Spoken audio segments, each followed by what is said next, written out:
Bernard Legras, plutôt reconnu pour être chef moins 1 étoile, donc autant vous dire que je pèse un peu dans le milieu quoi. Et puis bah si je suis là aujourd'hui, c'est pour représenter mon...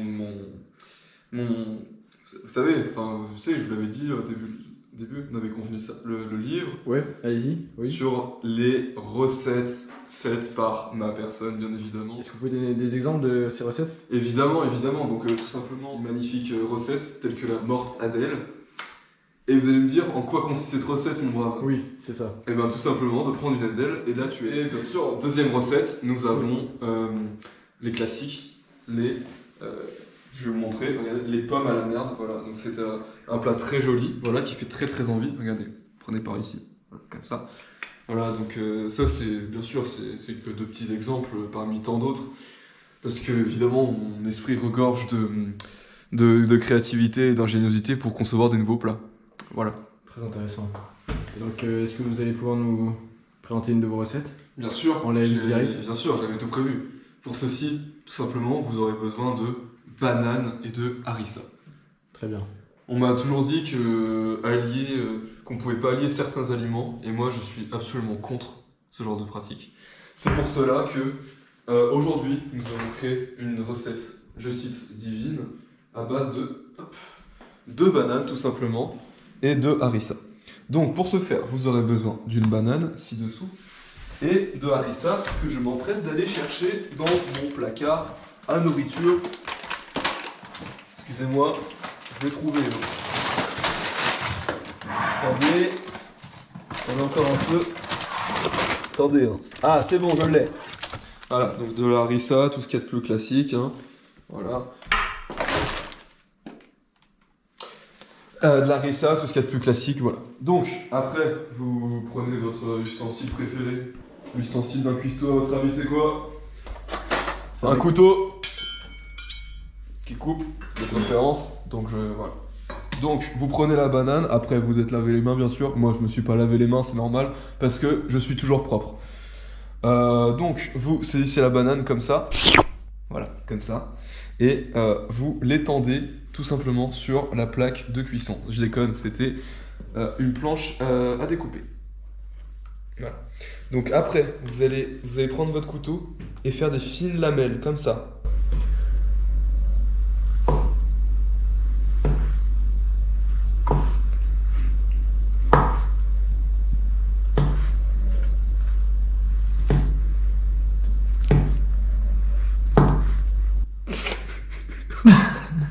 C'est très très long. C'est génial. Attention. Et la dernière, attention, la dernière est très très dure, il faut pas se louper. Yes! 25 ans d'expérience, je vous l'ai dit. On les voit. Et après, vous vous saisissez d'une petite cuillère, par exemple celle-ci peut faire l'affaire. Une autre cuillère, par contre, ne fera pas l'affaire. C'est important, il faut le noter. Attendez, je m'essuie un peu. Merci. Donc, à partir de là, bien sûr, attendez, parce que... Là, en fait, on est plus sur un dessert pour l'été, qui accompagnera votre été, parce qu'il est à la fois rassaisissant, grâce à la banane, et à la fois stimulant, grâce à la harissa. Vous voyez ce que je veux dire? Bien sûr. Très bien. Donc, maintenant, vous saisissez une assiette pour le dressage, voilà. Donc, je vous propose plutôt une assiette un peu carrée, enfin, si vous fait plaisir, en soi. Et vous prenez la harissa. Donc après ça, vous allez tout simplement mettre une lamelle, saisir votre cuillère, comme ceci, voilà. Et là, vous étalez, comme une espèce de petite tapenade de banane, tout simplement. Donc, et là, on va créer un espèce de truc un peu comme ça, vous voyez, qui va créer vraiment une véritable œuvre d'art, telle que correspond ma cuisine. Voilà. Donc, hop, voilà, comme ça. Donc vous répétez l'opération histoire de faire une banane reconstituée qui est cimentée par la harissa. Vous voyez ce que je veux dire? C'est très important. Donc vous répétez l'opération autant de fois qu'il le faut pour faire une belle banane, quoi. Hein? Donc tac, ça c'est du propre. Voilà. Et étant donné que bien sûr je suis un gros gourmand et que vous aussi, on va tous les deux goûter ensemble. Bien sûr. Parce que quand même mes créations faut les goûter quoi. Et ça vous savez, La cuisine mérite d'être goûtée. ça vous savez, je peux le refourguer dans mon restaurant et ça vaut 25 balles ça, facile. 25 balles. Ah oui facile. Vous Ah, êtes, les gens ils sont prêts à acheter ça hein. vous êtes un génie incompris, un génie culinaire. Oui, un génie commercial, un génie culinaire, tout ce qui finit en génie quoi. Tous les génies. Un génie animal. Non. Non, bah non. D'accord. Non, je suis un génie du bien culinaire. Ah. Regardez-moi ça. Et là, voilà. Donc maintenant, ma petite touche personnelle toujours, c'est quoi? C'est le flambage à la vodka. Le flambage à la vodka. Le flambage à la vodka. C'est vraiment une étape qu'on attend tous. Voilà, donc bah là, vous c'est une bouteille premier prix, hein. On va pas se faire chier acheter une bouteille chère. Ah non. Et puis vous badigeez une voilà. Et après ça, vous saisissez 2 poivres par exemple. Et vous parsemez la banane de poivre. Voilà, et là vous avez un beau plat que je vais m'empresser de goûter et que vous allez goûter aussi, bien sûr. Donc on va prendre ça, hein, c'est parfait. Allez. Bonne dégustation à vous.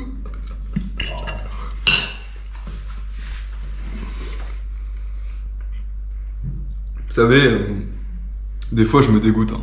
C'est vraiment trop fort. C'est très bon. Je vous fais goûter. Allez-y. Ça pique pas du tout, hein, vous inquiétez pas. Attends, je vais prendre la caméra.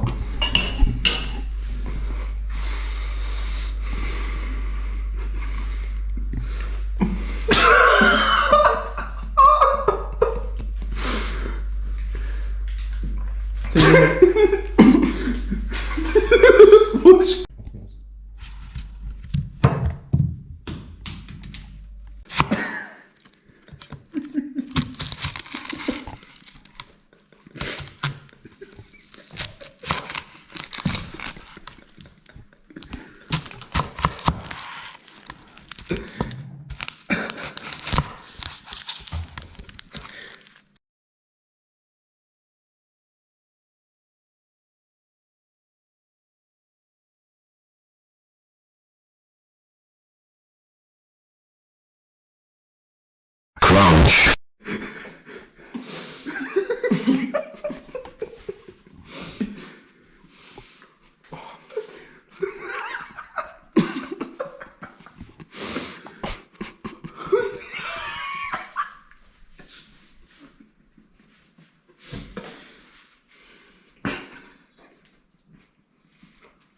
C'est bon. Donc je crois que vous êtes avant tout venu ici pour la présentation de mon livre 50 plats pires qui recense mes 50 plus belles recettes évidemment, toutes des chefs-d'œuvre puisque j'ai traversé le monde à la recherche de ces pépites et donc ce livre est le recensement de ces plus grands chefs-d'œuvre qui sont de mon origine. Très bien, et on peut le retrouver à quel prix? Il est très abordable, un prix qui est très abordable, seulement 99,999 €. Ah oui, Donc, c'est donné. Accessible pour tous les ménages évidemment, puisque ce sont des recettes qui sont autant pour les bobos que pour les étudiants en médecine. Et pourquoi les 50 plats pires? Alors à la base, je voulais appeler ce livre les 50 merveilles du monde culinaire, mais les éditions Les Nuls ont refusé ce titre et ont mis ça à la place. Bon, c'est original, j'aurais pas pensé à ça. Oui, c'est vrai. Ça doit être du marketing. Oui, Voilà. moi je trouve que c'est bien trouvé. Ouais. Voilà. Très bien. Un petit mot pour la fin à partager à nos... Tout simplement, bon appétit, régalez-vous.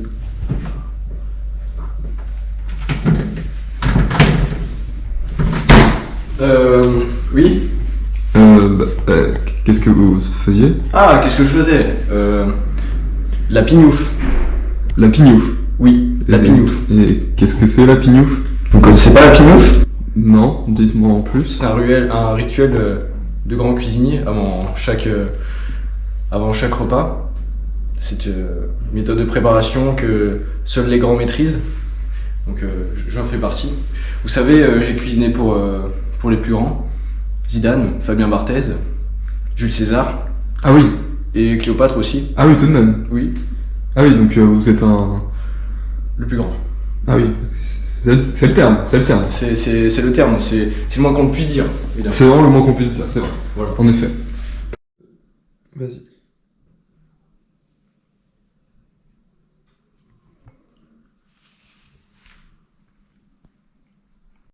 Grosse pute, grosse pute, grosse pute, grosse pute.